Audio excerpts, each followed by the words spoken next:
రేపటి నుంచి gas cylinder దొరకకపోవచ్చు.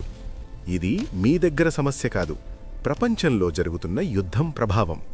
మధ్యప్రాచ్యంలో పెరుగుతున్న టెన్షన్ వల్ల ప్రపంచానికి గ్యాస్ సరఫరా చేసే ముఖ్యమైన మార్గం హార్మోజ్ జలసంధి ప్రమాదంలో పడింది. ఈ ఒక్క సముద్ర మార్గం బ్లాక్ అయితే ప్రపంచ చమురు, గ్యాస్ సరఫరాలో భారీ అంతరాయం వస్తుంది. ఇక్కడే షాకుంది. భారతదేశం తన గ్యాస్ అవసరాల్లో సగానికి పైగా విదేశాలపై ఆధారపడుతోంది.